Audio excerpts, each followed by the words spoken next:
챕터 1. 정오의 우물가, 그녀는 왜 혼자였을까? 오늘 여러분께 들려드릴 이야기는 2000년 전 한 여인의 이야기입니다. 그녀의 이름은 성경 어디에도 기록되지 않았습니다. 그저 사마리아 여인으로만 불렸던 이름 없는 한 사람. 하지만 그녀의 삶은 오늘을 사는 우리에게 깊은 울림을 줍니다. 해가 중천에 떠 있는 정오. 뜨거운 햇살이 온 땅을 내리쬐는 그 시간. 여인은 홀로 물동이를 이고 우물가로 향합니다. 보통 여자들은 아침 일찍 혹은 해질 무렵 우물에 갑니다. 서로 이야기 나누고 웃고 떠들며 함께 물을 길어오지요. 그런데 이 여인은 다릅니다. 사람들이 없는 시간, 아무도 오지 않는 그 시간을 골라옵니다.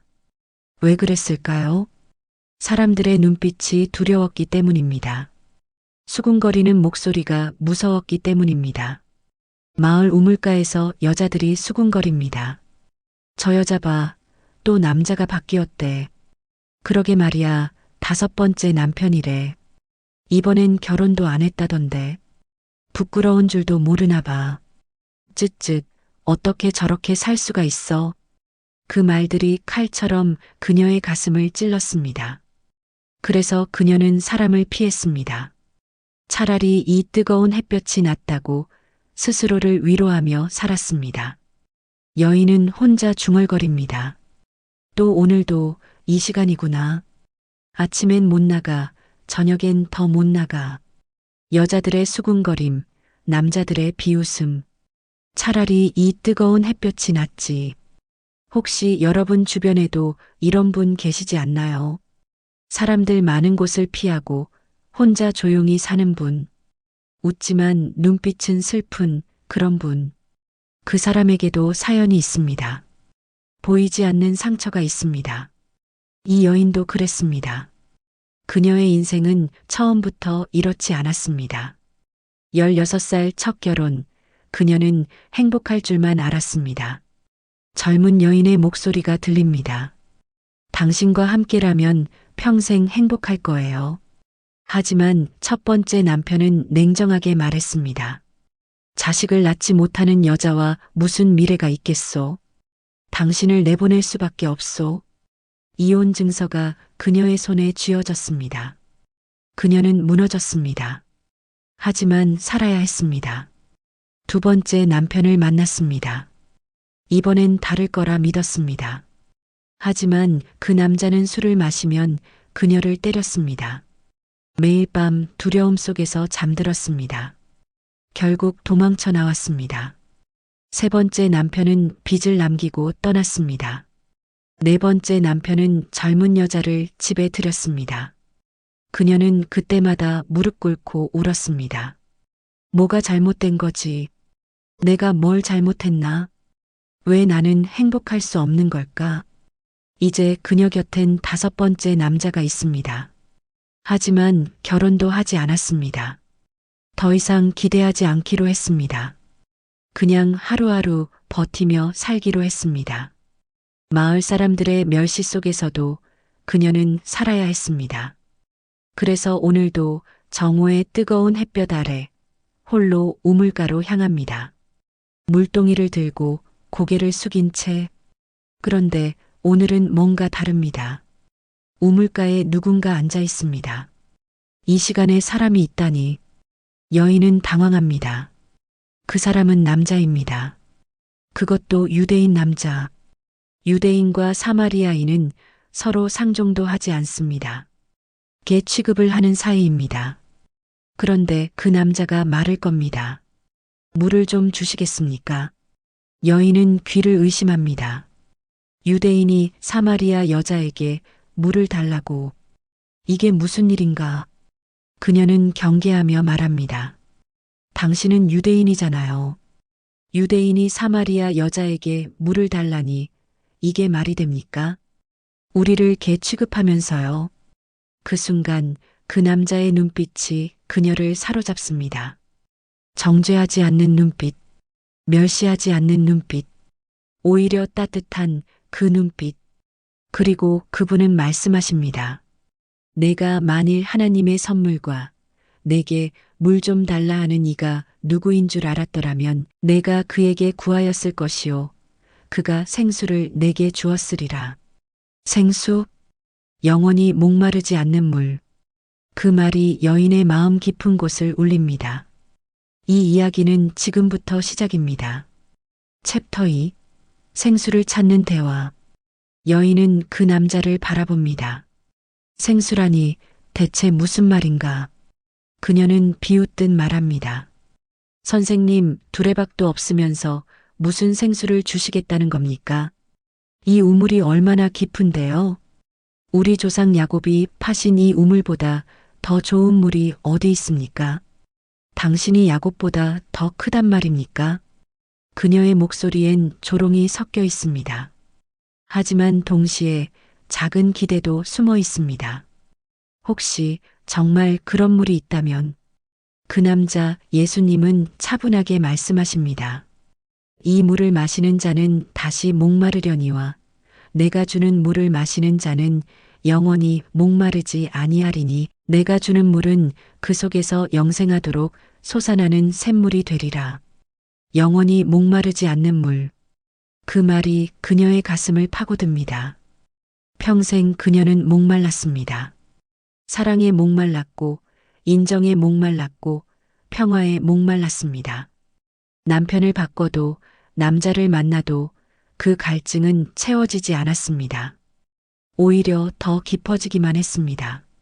마치 바닷물을 마시는 것처럼 마실수록 더 목이 탔습니다. 그런데 이 사람은 말합니다. 영원히 목마르지 않는 물이 있다고. 여인의 마음이 흔들립니다. 그녀는 간절히 말합니다. 주인님, 그런 물이라면 저도 주세요. 그럼 매일 이 뜨거운 햇볕 아래 우물에 올 필요가 없잖아요. 사람들 눈치 보지 않아도 되잖아요. 하지만 예수님의 다음 말씀은 그녀를 얼어붙게 만듭니다. 가서 내 남편을 불러오라. 침묵이 흐릅니다. 여인의 얼굴이 굳습니다. 왜 하필 남편 얘기를 하시는 걸까? 그녀는 작은 목소리로 대답합니다. 저는 남편이 없는데요. 그 순간 예수님의 눈빛이 그녀를 꿰뚫습니다. 내 말이 옳도다. 내가 남편이 없다 하였으니 내게 남편 5이 있었고 지금 있는 자도 내 남편이 아니니 내 말이 참되도다. 여인은 숨이 막힙니다. 물동이가 손에서 미끄러질 뻔합니다. 그녀는 떨리며 말합니다. 어떻게 그걸 아세요? 처음 보는 분인데 어떻게 제 인생을 다 아시는 거죠? 공포가 밀려옵니다. 동시에 이상한 감정이 일어납니다. 이 사람 앞에선 숨길 수가 없구나. 모든 걸 아시는구나. 그런데 이상합니다. 그분의 눈빛엔 정죄가 없습니다. 비난이 없습니다. 오히려 연민과 사랑이 있습니다. 여인은 떨리는 목소리로 말합니다. 주인님, 당신은 선지자이시군요. 그녀는 화제를 돌리려 합니다. 그럼 한 가지 여쭤봐도 될까요? 우리 조상들은 이 그리심산에서 예배했는데 유대인들은 예루살렘에서만 예배해야 한다고 하잖아요. 대체 어디가 맞는 겁니까? 하지만 예수님은 본질을 말씀하십니다. 여자여, 내 말을 믿으라. 이 산에서도 말고 예루살렘에서도 말고 아버지께 예배할 때가 오나니 아버지께서는 자기에게 신령과 진정으로 예배하는 자들을 찾으시느니라. 하나님은 영이시니 예배하는 자가 신령과 진정으로 예배할지니라. 장소가 중요한 게 아니라는 말씀입니다. 진심이 중요하다는 말씀입니다. 여인은 더 이상 도망칠 곳이 없습니다. 모든 것을 아시는 분 앞에서 그녀는 마지막 희망을 말합니다. 저도 알아요. 메시아, 그리스도라 하는 이가 오실 거라는 것을. 그분이 오시면 모든 것을 우리에게 알려주실 거예요. 그녀의 목소리엔 간절함이 묻어납니다. 언젠가 그분이 오시면 내 인생도 설명해 주실까? 왜 이렇게 살아야 했는지 알려주실까? 그때 예수님이 말씀하십니다. 내게 말하는 내가 그니라. 천둥 같은 선언입니다. 여인의 세계가 멈춥니다. 심장이 터질 듯 뜁니다. 눈물이 핑 돕니다. 메시아, 그리스도, 구원자. 그분이 지금 내 앞에 계시다는 말인가? 나 같은 사람 앞에 5번 결혼하고 지금은 결혼도 하지 않은 이 죄인 앞에 그분이 계시다는 말인가? 여인의 눈에서 눈물이 흐릅니다. 그녀는 이제 압니다. 진짜 생수가 무엇인지, 진짜 목마름이 무엇이었는지, 그리고 그 갈증을 채울 수 있는 분이 누구신지. 챕터 3. 마을로 달려가는 여인. 여인은 일어섭니다. 물동이를 그대로 둡니다. 평생 소중히 여기던 그 물동이를 그냥 우물가에 놓아둡니다. 이제 그게 중요하지 않습니다. 물을 기르러 왔지만 그녀는 생수를 만났습니다. 목마름을 해결하러 왔지만 영혼의 샘물을 발견했습니다. 이제 물동이는 필요 없습니다. 그녀는 마을로 달려갑니다. 그토록 피하던 그 마을로, 그토록 두려워하던 그 사람들에게로. 숨이 찹니다. 심장이 터질 듯 뜁니다. 하지만 그녀는 멈추지 않습니다. 이 소식을, 이 기쁨을 전하지 않고는 견딜 수 없습니다. 마을 입구에 도착합니다. 사람들이 모여 있습니다. 평소 같으면 그녀는 고개를 숙이고 피했을 것입니다. 하지만 오늘은 다릅니다. 그녀는 큰 소리로 외칩니다. 와서 보세요, 와서 보세요. 내가 행한 모든 일을 내게 말한 사람을 봤어요. 제 과거를 다 아시는 분을 만났어요. 이 사람이 혹시 그리스도가 아닐까요? 사람들이 웅성거립니다. 저 여자가 무슨 소리를 하는 거야? 미쳤나? 그런데 뭔가 달라 보이는데. 하지만 여인의 얼굴이 다릅니다. 눈빛이 다릅니다. 평소 그 수치스러운 표정이 아닙니다. 빛이 납니다. 기쁨이 넘칩니다. 한 남자가 말합니다. 표정이 완전히 달라졌어. 무슨 일이 있었던 거야? 한 여자가 말합니다. 가보기나 하자. 뭔지 보자고. 한 사람, 두 사람, 우물가로 향합니다.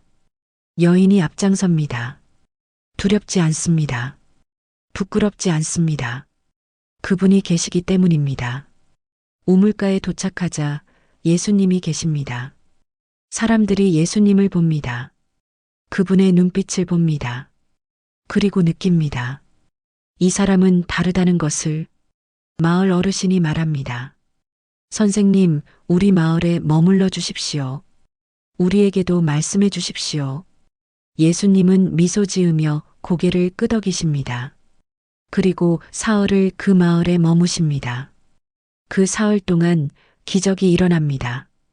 여인을 손가락질하던 사람들이 변합니다. 그녀를 무시하던 사람들이 그녀를 봅니다. 정말로 봅니다. 한 여인이 그녀에게 다가옵니다.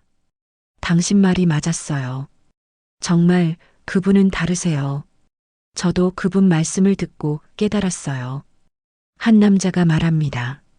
우리가 이제 믿는 것은 내 말 때문이 아니라 그분의 말씀을 직접 들었기 때문이야. 그분은 정말 특별하셔. 여인은 눈물을 닦습니다. 평생 처음으로 기쁨의 눈물을 흘립니다. 그녀는 이제 압니다. 수치가 간증이 될 수 있다는 것을, 상처가 증거가 될 수 있다는 것을, 가장 어둠이 깊었던 곳에서 가장 큰 빛이 비칠 수 있다는 것을 마을 사람들이 함께 고백합니다. 그분은 참으로 세상의 구주이십니다. 우리를 구원하실 분입니다. 여인은 그 고백 속에 서 있습니다. 이제 그녀는 더 이상 혼자가 아닙니다. 버림받은 사람이 아닙니다. 그녀는 증인입니다. 복음을 전한 첫 번째 전도자입니다. 한 사람의 변화가 온 마을을 바꾸었습니다. 한 사람의 용기가 많은 사람을 구원으로 이끌었습니다. 이것이 바로 생수의 능력입니다. 받은 사람이 흘려보내는 능력입니다. 여인은 이제 압니다. 그녀가 평생 찾던 것이 무엇이었는지 사랑이었습니다. 진짜 사랑이었습니다. 조건 없는 사랑이었습니다. 그리고 그 사랑을 그녀는 우물가에서 만났습니다. 챕터 4. 우리 안의 사마리아 여인. 2000년이 지난 지금 우리는 어떻습니까? 우리도 그 여인과 다르지 않습니다. 누구나 숨기고 싶은 과거가 있습니다. 누구나 부끄러운 상처가 있습니다. 누구나 사람들 눈을 피하고 싶은 순간이 있습니다. 한 할머니가 혼잣말을 합니다. 이혼한 게 벌써 10년이 넘었는데 아직도 사람들 만나기가 부담스러워. 교회 나가기도 눈치 보이고. 한 아버지가 한숨 쉽니다. 사업 망한 뒤로 친구들 연락도 끊었지. 부끄러워서 얼굴을 못 들겠어. 한 어머니가 울먹입니다. 아들이 감옥에 있는데 누구한테 말을 해. 동네 사람들 만나면 고개만 숙여져. 한 중년 남성이 말합니다. 건강 잃고 나니까 내가 쓸모없는 사람 같아. 가족들한테도 짐만 되는 것 같고. 우리 모두 각자의 우물가를 가지고 있습니다. 혼자 가는 그 길. 아무도 모르는 그 아픔. 말할 수 없는 그 무게. 그런데 오늘 이 말씀이 우리에게 묻습니다. 당신의 우물가는 어디입니까? 당신이 매일 혼자 가는 그곳은 어디입니까? 당신이 사람들을 피해 숨는 그 시간은 언제입니까? 그곳에 예수님이 계십니다. 그 시간에 예수님이 기다리십니다. 사마리아 여인이 정오에 우물가에 갔을 때 예수님이 거기 계셨던 것처럼 우리가 가장 외로운 그 순간에 예수님이 우리를 기다리십니다. 그분은 묻지 않으십니다. 왜 이렇게 됐느냐고, 왜 이렇게 살았느냐고. 그분은 아십니다. 다 아십니다. 우리의 과거를, 우리의 실수를, 우리의 상처를. 하지만 정죄하지 않으십니다. 손가락질하지 않으십니다. 오히려 생수를 주시겠다고 말씀하십니다. 영원히 목마르지 않는 그 생수를. 우리는 평생 무언가를 채우려고 살았습니다. 돈으로, 명예로, 사람으로, 성공으로. 하지만 채워지지 않았습니다. 오히려 더 목말랐습니다. 왜 그럴까요? 우리 안에 있는 빈자리는 하나님 모양으로 만들어졌기 때문입니다. 그 자리는 하나님만이 채우실 수 있기 때문입니다. 사마리아 여인이 5 남편으로도 채울 수 없었던 그 갈증을 예수님이 채우셨습니다. 단 한 번의 만남으로, 단 한마디 말씀으로. 내게 말하는 내가 그니라. 그 말씀이 그녀의 인생을 바꾸었습니다. 오늘 그 말씀이 우리에게도 들려옵니다. 내게 말하는 내가 그니라. 내 아픔을 아는 내가 그니라. 내 눈물을 보는 내가 그니라. 내게 생수를 주는 내가 그니라. 여러분, 이 말씀을 들으십니까? 이 음성을 듣습니까? 지금 이 순간 예수님이 당신에게 말씀하십니다. 물동이를 내려놓으라고. 더 이상 혼자 짊어지지 말라고. 내가 당신의 짐을 지겠다고. 내가 당신에게 쉼을 주겠다고. 이제 우리가 선택할 차례입니다. 그 여인처럼 물동이를 내려놓고 일어설 것인가? 아니면 여전히 혼자 우물가로 갈 것인가? 챕터 5. 물동이를 내려놓는다는 것. 물동이를 내려놓는다는 것은 무엇일까요? 그것은 포기가 아닙니다. 체념이 아닙니다. 오히려 그 반대입니다. 진짜 해방입니다. 진짜 자유입니다. 여인이 물동이를 우물가에 둔 것은 더 이상 그것이 필요 없었기 때문입니다. 생수를 만났기 때문입니다. 우리도 마찬가지입니다. 우리가 평생 붙들고 있던 것들이 있습니다. 내가 이것만 있으면 행복할 거야. 이것만 채우면 만족할 거야. 하지만 그것들은 우리를 채우지 못했습니다. 오히려 우리를 더 무겁게 했습니다. 더 지치게 했습니다. 이제 내려놓을 때입니다. 성공에 대한 집착을 내려놓으십시오. 인정받고 싶은 욕구를 내려놓으십시오. 과거의 상처를 내려놓으십시오. 원망과 분노를 내려놓으십시오. 그것들이 당신을 짓누르고 있습니다. 그것들이 당신을 우물가로 혼자 가게 만듭니다. 하지만 예수님 앞에서 그것들을 내려놓으십시오. 그분이 대신 짊어지십니다. 그분이 당신을 자유케 하십니다. 한 할아버지가 고백합니다. 평생 성공해야 한다는 강박에 시달렸어요. 자식들한테 인정받고 싶어서 계속 뭔가 해야 했어요. 이제는 내려놓으렵니다. 한 할머니가 눈물 흘립니다. 남편 잃은 후로 10년을 원망하며 살았어요. 왜 나를 두고 먼저 갔냐고. 이제 그 원망을 내려놓고 싶어요. 한 중년 여성이 말합니다. 자식 때문에 평생 걱정하며 살았어요. 내가 뭘 더 해줘야 하나? 내가 뭘 잘못했나? 이제는 하나님께 맡기고 싶어요. 사마리아 여인이 물동이를 버리고 달려간 것처럼 우리도 달려가야 합니다. 어디로요? 사람들에게로입니다. 우리가 피하던 그 사람들에게로, 우리가 두려워하던 그 관계 속으로. 왜 그래야 할까요? 전해야 하기 때문입니다. 이 기쁨을, 이 소식을, 이 생수를 혼자 갖고 있을 수 없습니다. 받은 사람은 흘려보내야 합니다. 그것이 생수의 본질입니다. 예수님은 말씀하셨습니다. 내가 주는 물은 그 속에서 영생하도록 솟아나는 샘물이 되리라. 샘물은 고이지 않습니다. 흐릅니다. 넘칩니다. 다른 사람에게 흘러갑니다.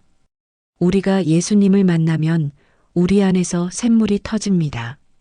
그 샘물은 우리 가족에게 흐릅니다. 우리 이웃에게 흐릅니다. 우리가 만나는 모든 사람에게 흐릅니다.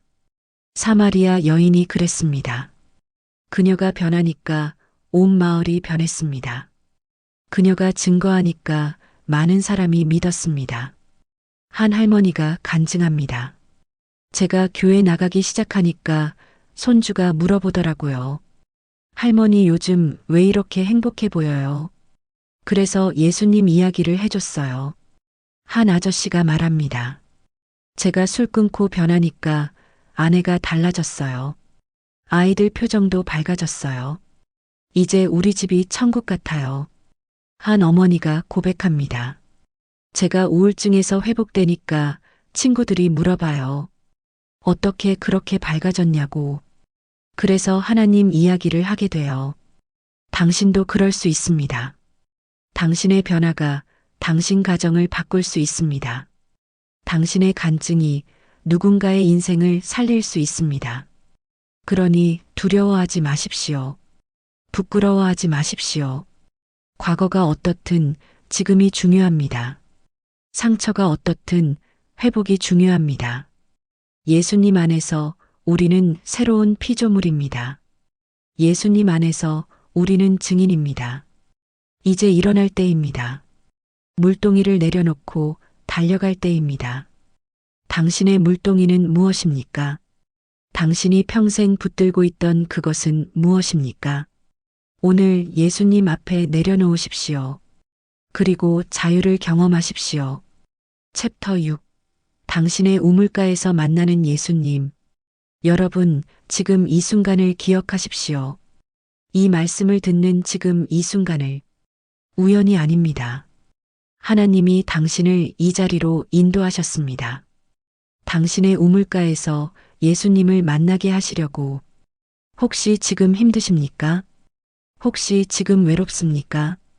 혹시 지금 아무에게도 말 못할 아픔이 있습니까? 그것이 바로 당신의 우물가입니다. 그곳에 예수님이 계십니다. 기다리고 계십니다. 당신을 정죄하려고가 아니라 당신에게 생수를 주시려고, 당신을 심판하려고가 아니라 당신을 자유케 하시려고. 한 할아버지가 혼자 공원 벤치에 앉아 있습니다. 자식들은 바쁘고 친구들은 하나둘 떠나갔습니다. 외롭습니다. 그때 마음속에 음성이 들립니다. 내가 여기 있노라. 내가 혼자가 아니니라. 한 할머니가 병원 복도를 걷습니다. 암 진단을 받았습니다. 두렵습니다. 그때 성경 말씀이 떠오릅니다. 내가 너와 함께 하리니 두려워하지 말라. 한 중년 남성이 사무실에서 퇴직 통보를 받습니다. 앞이 막막합니다. 그때 기도가 나옵니다. 주님, 제 인생을 인도해 주세요. 이 모든 순간이 우물가입니다. 우리가 혼자라고 느끼는 그 순간, 우리가 무너질 것 같은 그 순간, 예수님이 거기 계십니다. 사마리아 여인이 정오에 우물가에 갔을 때처럼 우리가 가장 힘든 그 시간에 주님이 우리를 만나십니다. 그리고 물으십니다. 물을 좀 주시겠습니까? 이상한 질문입니다. 주님이 우리에게 무엇을 구하신다는 말입니까?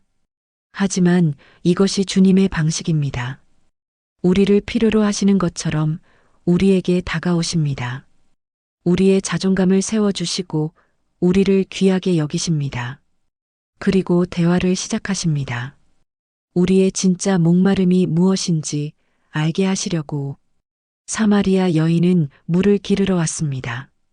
하지만 진짜 목말랐던 것은 영혼이었습니다. 우리도 마찬가지입니다. 우리는 돈이 필요하다고, 건강이 필요하다고, 인정이 필요하다고 생각합니다. 하지만 진짜 필요한 것은 하나님입니다. 그분의 사랑입니다. 그분의 임재입니다. 그분과의 관계입니다. 예수님이 말씀하십니다. 내가 주는 물을 마시는 자는 영원히 목마르지 아니하리니. 영원히 목마르지 않는 삶. 그것이 가능합니다. 예수님 안에서 가능합니다. 환경이 바뀌어서가 아닙니다. 조건이 좋아져서가 아닙니다. 우리 안에 샘물이 솟아나기 때문입니다. 어떤 상황에서도 우리 안에서 기쁨이 솟아납니다. 어떤 환경에서도 우리 안에서 평안이 흐릅니다. 어떤 아픔 속에서도 우리 안에서 소망이 넘칩니다. 이것이 생수의 능력입니다. 한 할머니가 고백합니다. 남편 잃고 혼자 사는데 외롭지 않아요. 주님이 함께 하시니까요. 매일 아침 기도하며 하루를 시작하는데 그 시간이 너무 행복해요. 한 할아버지가 말합니다. 병원 다니느라 힘들지만 불평하지 않아요. 이 또한 주님이 허락하신 거니까요.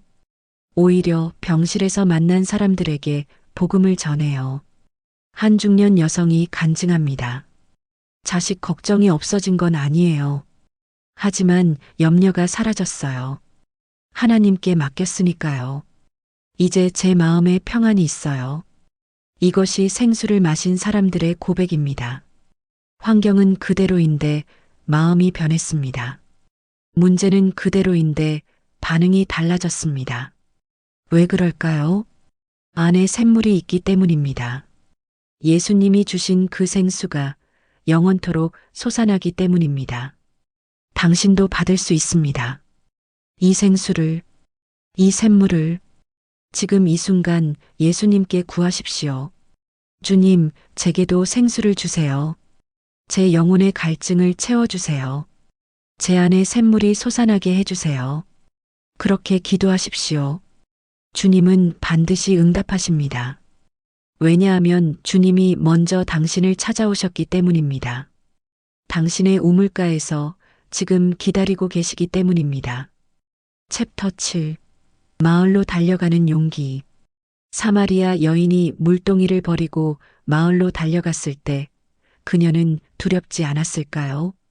당연히 두려웠을 것입니다. 사람들이 뭐라고 할지 그녀도 알았습니다. 손가락질하고 비웃고 무시할 거라는 것을. 하지만 그녀는 달려갔습니다. 왜 그랬을까요? 예수님을 만났기 때문입니다. 그 만남이 그녀를 바꿨기 때문입니다. 이제 사람들의 시선보다 이 기쁨이 더 컸기 때문입니다. 와서 보세요, 와서 보세요. 그녀가 외쳤습니다. 내가 행한 모든 일을 내게 말한 사람을 봤어요. 놀라운 고백입니다. 그녀는 자기 과거를 숨기지 않았습니다. 오히려 드러냈습니다. 내가 행한 모든 일을 그분이 아신다고. 5번의 결혼을, 지금의 동거를, 모든 수치를 그분이 다 아신다고. 그런데 그분이 나를 정죄하지 않으셨다고. 오히려 생수를 주시겠다고 하셨다고. 이것이 복음입니다. 우리의 과거가 아무리 부끄러워도 하나님은 우리를 사랑하신다는 것. 우리의 죄가 아무리 크더라도 예수님의 은혜가 더 크다는 것. 그 복음을 깨달은 사람은 달려가지 않을 수 없습니다. 전하지 않을 수 없습니다. 한 할아버지가 말합니다. 저는 평생 술 마시고 가족을 괴롭혔어요. 그런 제가 교회에 나가 간증을 했어요. 부끄러웠지만 예수님이 저를 바꾸신 이야기를 했어요. 그랬더니 눈물 흘리는 사람들이 있더라고요. 한 할머니가 고백합니다. 저는 우울증으로 10년을 고생했어요. 자살까지 시도했었어요. 하지만 예수님이 저를 살리셨어요. 이제 같은 아픔을 겪는 사람들에게 제 이야기를 해요. 당신도 살 수 있다고, 희망이 있다고. 한 중년 남성이 간증합니다. 저는 사업 실패로 가족을 길거리에 내몰았어요. 빚쟁이들한테 쫓겨다녔어요. 하지만 하나님이 저를 일으켜 세우셨어요. 이제 똑같이 힘든 사람들을 만나면 제 경험을 나눠요. 하나님은 살아계시다고. 이것이 증인의 삶입니다. 완벽해서 증인이 되는 게 아닙니다. 변화되었기에 증인이 되는 것입니다. 상처가 있었기에 더 깊이 위로할 수 있습니다. 넘어졌었기에 더 잘 일으켜 세울 수 있습니다. 어둠을 경험했기에 빛의 소중함을 더 잘 전할 수 있습니다. 사마리아 여인이 그랬습니다. 그녀의 아픔이 그녀의 증거가 되었습니다. 그녀의 수치가 그녀의 간증이 되었습니다. 그녀의 과거가 하나님의 영광이 되었습니다. 마을 사람들은 그녀의 말을 듣고 움직였습니다. 저 여자가 저렇게 변했다니, 저 여자가 저런 표정을 짓다니, 분명 뭔가 있을 거야. 가보자. 그리고 그들은 예수님을 만났습니다. 직접 만나고, 직접 듣고, 직접 경험했습니다. 그래서 그들이 고백했습니다. 우리가 이제 믿는 것은 내 말 때문이 아니라 그분의 말씀을 직접 들었기 때문이야. 그분은 참으로 세상의 구주이십니다. 한 사람의 간증이 많은 사람을 예수님께로 인도했습니다. 한 사람의 용기가 온 마을의 구원이 되었습니다. 당신도 할 수 있습니다. 당신의 이야기를, 당신의 변화를, 당신의 간증을 두려워하지 마십시오. 완벽하지 않아도 됩니다. 당신의 진실된 고백이 누군가에게 희망이 됩니다. 당신의 눈물 어린 간증이 누군가를 살립니다. 그러니 일어나십시오. 물동이를 내려놓고 달려가십시오. 당신의 가족에게, 당신의 이웃에게, 당신이 만나는 모든 사람에게 예수님을 전하십시오. 생수를 나눠주십시오. 그것이 우리가 받은 사명입니다. 챕터 8. 오늘 당신의 우물가는 어디입니까? 2000년 전 사마리아 수가성 우물가에서 일어난 일. 그것은 단순한 옛날 이야기가 아닙니다. 오늘 우리의 이야기입니다. 지금 이 순간 우리의 현실입니다. 당신은 지금 어디에 있습니까? 당신의 우물가는 어디입니까? 혹시 병원 복도입니까? 아픈 몸을 이끌고 혼자 검사 결과를 기다리는 그곳. 혹시 텅 빈 집입니까? 자식들은 다 떠나고 혼자 남은 그 공간. 혹시 공원 벤치입니까? 사람들은 지나가지만 아무도 알아보지 않는 그 자리. 혹시 당신의 마음속입니까? 아무에게도 말 못하는 외로움과 두려움으로 가득한 그곳. 그곳이 어디든 예수님이 거기 계십니다. 기다리고 계십니다. 당신을 만나시려고, 당신에게 말씀하시려고. 내게 말하는 내가 그니라. 사마리아 여인에게 말씀하셨던 그 음성이 지금 당신에게도 들려옵니다. 내가 찾던 것이 바로 나다. 내가 목말라 하던 것을 내가 채우겠다. 내 상처를 내가 치유하겠다. 내 외로움을 내가 채우겠다. 내 두려움을 내가 평안으로 바꾸겠다. 이 말씀을 들으십니까? 정말로 들으십니까? 한 할머니가 눈물을 닦으며 말합니다. 들려요. 제 마음에 들려요. 주님이 저를 사랑하신다는 그 음성이. 한 할아버지가 고개를 끄덕이며 말합니다. 느껴져요. 주님이 제 곁에 계신다는 게. 이제 혼자가 아니에요. 한 중년 여성이 손을 모으며 말합니다. 믿어져요. 주님이 제 인생을 인도하신다는 게. 이제 두렵지 않아요. 이것이 생수를 마신 사람들의 고백입니다. 이것이 예수님을 만난 사람들의 반응입니다. 오늘 이 말씀이 당신에게 묻습니다. 당신은 어떻게 하시겠습니까? 계속 혼자 우물가로 가시겠습니까? 계속 무거운 물동이를 짊어지고 사시겠습니까? 계속 사람들을 피하며 고개 숙이고 사시겠습니까? 아니면 오늘 예수님을 만나시겠습니까? 그분께 당신의 목마름을 고백하시겠습니까? 그분께 당신의 아픔을 내어드리시겠습니까? 그분께 당신의 인생을 맡기시겠습니까? 선택은 당신의 몫입니다. 사마리아 여인도 선택했습니다. 그녀는 예수님을 믿기로 선택했습니다. 물동이를 버리기로 선택했습니다. 마을로 달려가기로 선택했습니다. 그 선택이 그녀의 인생을 바꿨습니다. 그 선택이 온 마을을 바꿨습니다. 당신의 선택도 그럴 것입니다.